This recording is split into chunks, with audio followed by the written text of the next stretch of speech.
Comme Jésus s'en allait au sortir du temple, ses disciples s'approchèrent pour lui en faire remarquer les constructions. Mais il leur dit, voyez-vous tout cela? Je vous le dis en vérité, il ne restera pas ici, pierre sur pierre, qui ne soit renversé. Il s'assit sur la montagne des Oliviers. Et les disciples vinrent en particulier lui poser cette question. Dis-nous, quand cela arrivera-t-il? Et quel sera le signe de ton avènement et de la fin du monde? Jésus leur répondit, prenez garde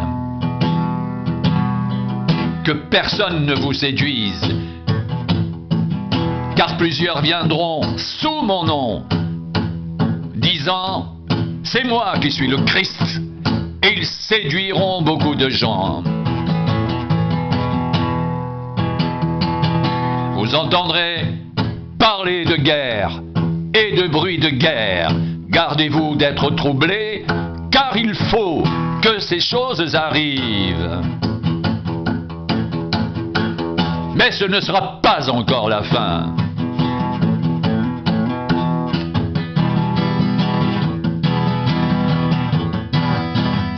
Une nation s'élèvera contre une nation et un royaume contre un royaume, et il y aura en divers lieux des famines et des tremblements de terre. Tout cela ne sera que le commencement des douleurs. Alors, on vous livrera au tourment, et l'on vous fera mourir, et vous serez haïs de toutes les nations à cause de mon nom. Alors aussi, plusieurs succomberont, et ils se trahiront, se haïront les uns les autres.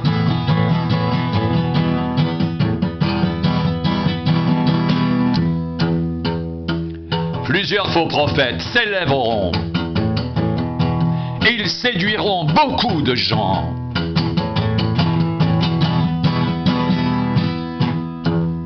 Et parce que l'iniquité se sera accrue, l'amour du plus grand nombre se refroidira.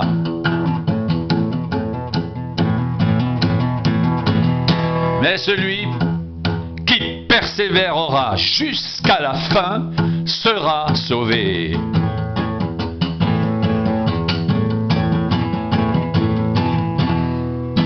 Cette bonne nouvelle du royaume sera prêchée dans le monde entier pour servir de témoignage à toutes les nations.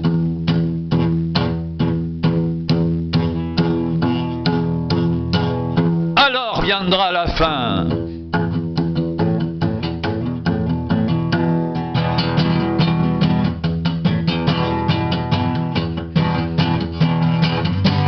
C'est pourquoi, lorsque vous verrez l'abomination de la désolation dont a parlé le prophète Daniel, établi en lieu saint, que celui qui lit fasse attention, alors que ceux qui seront en Judée fuient dans les montagnes, que celui qui sera sur le toit ne descende pas pour prendre ce qui est dans sa maison, et que celui qui sera dans les champs ne retourne pas en arrière pour prendre son manteau. Malheur aux femmes qui seront enceintes et à celles qui allaiteront en ces jours-là. Priez pour que votre fuite n'arrive pas en hiver ni un jour de sabbat.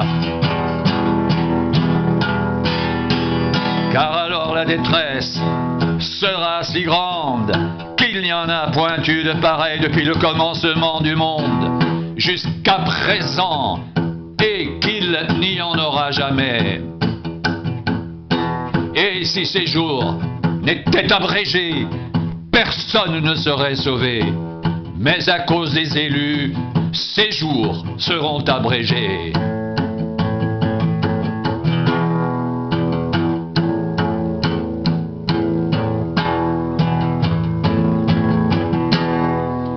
Si quelqu'un vous dit alors, le Christ est ici, ou il est là, ne le croyez pas, car il s'élèvera de faux Christ et de faux prophètes.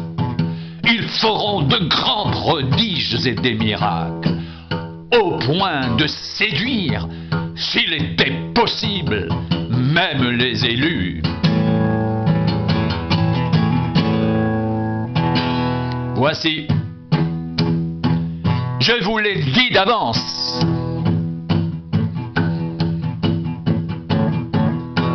Si donc on vous dit, voici, il est dans le désert, n'y allez pas.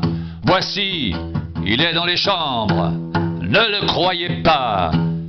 Car comme l'éclair part de l'Orient et se montre jusqu'en Occident, ainsi sera l'avènement du Fils de l'homme. En quelque lieu que soit le cadavre, là s'assembleront les vautours.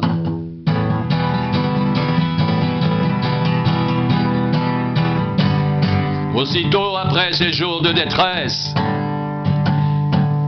le soleil s'obscurcira, la lune ne donnera plus sa lumière, les étoiles tomberont du ciel et les puissances des cieux seront ébranlées.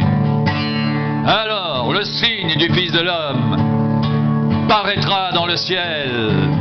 Toutes les tribus de la terre se lamenteront et elles verront le Fils de l'homme venant sur les nuées du ciel avec puissance et une grande gloire. Il enverra ses anges avec la trompette retentissante et ils rassembleront ses élus des quatre vents d'une extrémité des cieux à l'autre. Instruisez-vous par une comparaison tirée du figuier.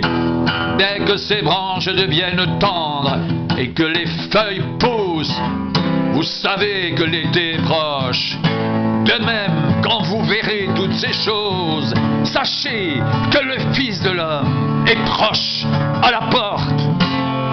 Je vous le dis en vérité, cette génération ne passera point, que tout cela n'arrive.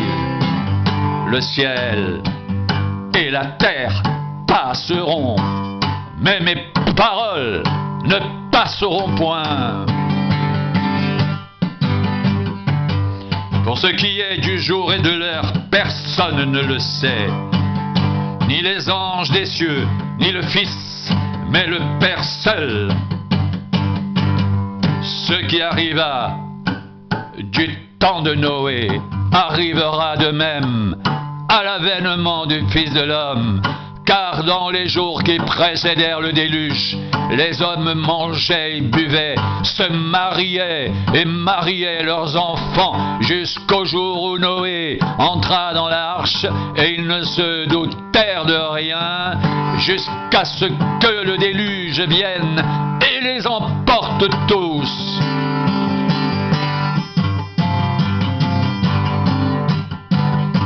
Il en sera de même à l'avènement du Fils de l'homme.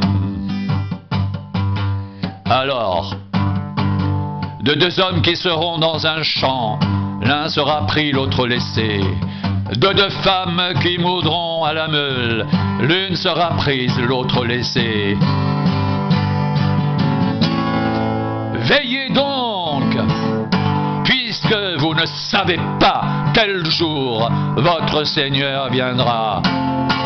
Sachez-le bien, si le maître de la maison savait à quelle veille de la nuit le voleur doit venir, il veillerait et ne laisserait pas percer sa maison.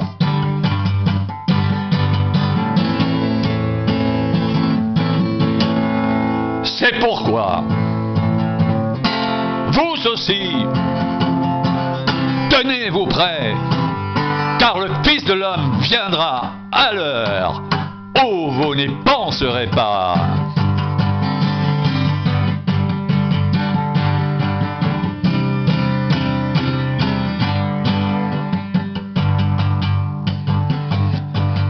Quel est donc le serviteur fidèle et prudent que son maître a établi sur ses gens pour leur donner la nourriture au temps convenable? Heureux ce serviteur que son maître, à son arrivée, trouvera. Faisant ainsi, je vous le dis en vérité, il établira sur tous ses biens.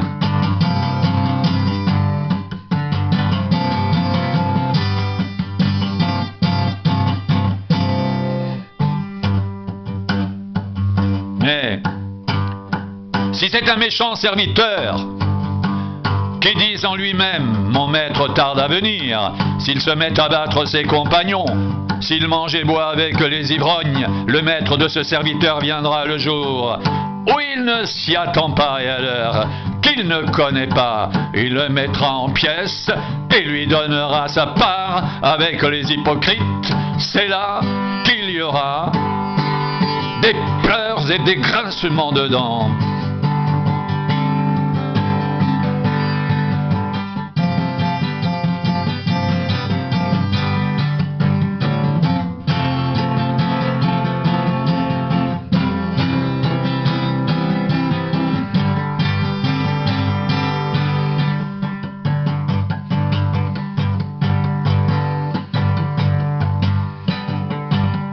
Alors le royaume des cieux sera semblable à 10 vierges qui, ayant pris leur lampe, allèrent à la rencontre de l'époux.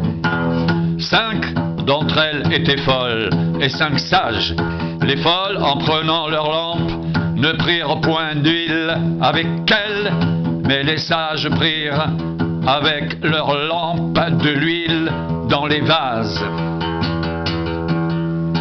Comme l'époux tardait, toutes s'assoupirent et s'endormirent.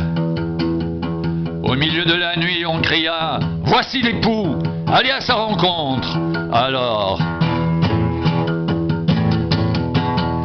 toutes ces vierges se réveillèrent et préparèrent leurs lampes.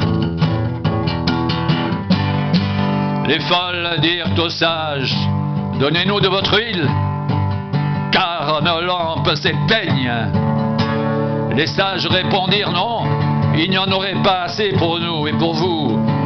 Allez plutôt chez ceux qui en vendent et achetez-en pour vous. » Pendant qu'elles allaient en acheter, l'époux arriva. Celles qui étaient prêtes entrèrent avec lui dans la salle des noces et la porte fut fermée. Plus tard, les autres vierges vinrent et dirent « Seigneur, Seigneur, ouvre-nous » Mais il répondit « Je vous le dis, en vérité, je ne vous connais pas. »